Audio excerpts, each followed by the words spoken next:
तू पागलसारखी करू नको, ते बॅग आत ठेव. नाही, मी राहणार नाही आता. थांबा.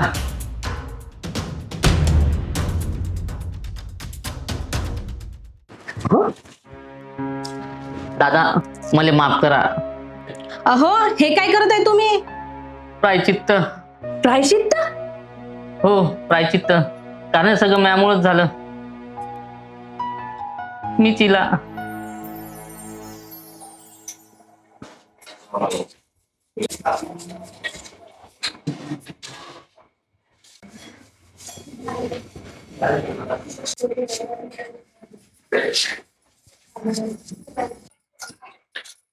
पूर्वा, आपली पहिली दिवाळी आहे तर तू काय मागणार आहे भावाला?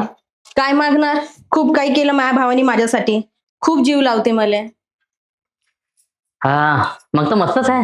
म्हणजे म्हणजे म्हणजे तू मागशील ते देतील ना त्यांनी? हो, देणार ना. पण तुम्ही असं काय विचारत आहे? नाही, असंच विचारतो. हे आपलं सहज. एक काम कर ना, आता आपण या दिवाला चालूच आहो तर तुझ्या वाटणीचा हिस्सा मागून घे ना. का? हिस्सा? हो, आपल्याला 10 एकर शेती आहे. तू या हिस्साची आली तर 16 एकर होईल. आपल्या पोराचं भविष्य सेक्युर होईल ना. अहो, पण पहिलीच दिवाळी आहे ना आपली. पूर्वा, सध्या आपलं नवीन नवीन आहे, मग वाद झाले की द्यायला नाही पाहत. असा कसा देत नाही? मी आज दिवाळीला जाईल तेव्हाच मागतो. अहो उठा, झालं ते झालं. दादा मला माफ करा. मी चुकलो होतो, खरंच चुकलो. लोभात पडलो होतो दादा मी. जसा मी तुमच्या बहिणीला हिस्सा मागा लावला तसा जर माझ्या बहिणीने जर मला हिस्सा मागितला तर माझा अर्धी शेती राहील. दादा चुकलो मी. दादा खरंच माफ करावं मला. तुमची चूक तुमच्या लक्षात आली आणि तुम्ही प्रायश्चित्त करताय. यापेक्षा मोठी गोष्ट काय असणार ना. चला, केलं तुम्हाला माफ.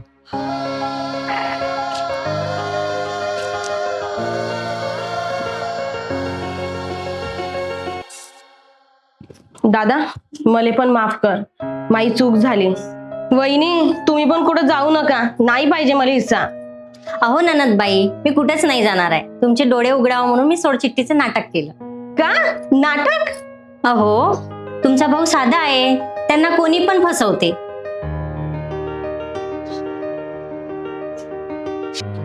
लग्नात फेरे घेताना शपथ घेतली होती, प्रत्येक संकटात ढाल बनून उभी राहीन आणि मरेपर्यंत साथ सोडणार नाही असं वचन दिलं होतं. एवढ्यात सोडीन का मी तुमच्या भावाले?